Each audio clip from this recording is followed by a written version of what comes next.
एक फिल्म थी टॉयलेट एक प्रेम कथा, जिसमें घर में शौचालय न होने के चलते शादी टूटने के कगार पर आ गई थी। ये तो बात हुई फिल्म की, लेकिन ऐसा ही मामला टीकमगढ़ से भी सामने आया है। ये रिपोर्ट देखिए।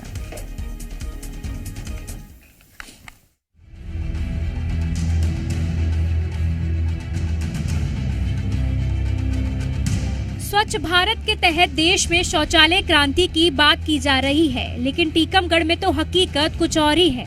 यहाँ प्रेम विवाह के बाद एक विवाहिता अपने ससुराल चंद्रपुरा गांव पहुंची, लेकिन वहां जाकर उसकी खुशियों पर पानी फिर गया। असल में ससुराल में टॉयलेट ही नहीं था। इससे नाराज विवाहिता ने साफ कर दिया कि वो खुले में शौच करने नहीं जाएगी। उसने अपने पति से कह दिया कि अगर शौचालय नहीं बनता है तो वो अपने मायके चली जाएगी और शौचालय बनने के बाद ही वह ससुराल में कदम रखेगी। हम इसलिए टूट रहे हैं कि हमारे घर में शौचालय नहीं है, हमें बाहर जाने पड़ता है, तो शौचालय करने के लिए तो हमें शर्म भी लगती है, तो इसलिए हम तोड़ रहे हैं। अब परेशानी ये है कि ससुराल पक्ष बहुत गरीब है। पति का कहना है कि उसके पास इतने पैसे नहीं है कि वो तुरंत शौचालय बनवा सके।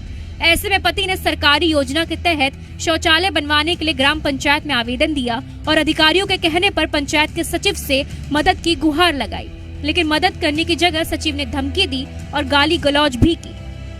जब हमने इस मामले में सचिव महोदय जी को फोन लगाया, जिनका नाम है रामदयाल यादव जी, तो उन्होंने हमको बहुत ही अपशब्द कहे फोन पर, जो कि हमारे लिए बड़ी हीन भावना की बात थी। शौचालय बनने की आस टूटने पर अब राकेश भट्ट को अपनी शादी टूटने का भी डर सता रहा है। वहीं इस पूरे मामले में जिला पंचायत सीईओ का कहना है कि शौचालय निर्माण के मामले में जांच कर आवश्यक कार्रवाई की जाएगी। सचिव ग्राम पंचायत चंद्रपुरा की किसी हितग्राही से बात करते समय ऑडियो वायरल हुआ है, जिसमें अभद्र भाषा के प्रयोग किया जाना पाया गया। वो आवाज किसकी है इसकी पुष्टि नहीं हो पा रही है। उसमें नोटिस जारी किया गया। सचिव के द्वारा अपना जवाब आज तक चाहा गया है। जवाब प्राप्त होने के उपरांत नियमानुसार कार्रवाई कर दी जाएगी।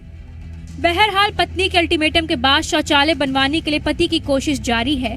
वैसे तो सरकार योजनाओं के तहत गरीब लोगों को शौचालय और घर प्रदान करती है, लेकिन कुछ सरकारी कर्मचारियों की लापरवाही की वजह से योजनाओं में पलीता लग रहा है। वैसे कहना गलत नहीं होगा कि इस शादी की डोर एक शौचालय पर टिकी है। टूटेगी या बचेगी, ये तो शौचालय पर ही निर्भर करता है। ब्यूरो रिपोर्ट, जी मीडिया।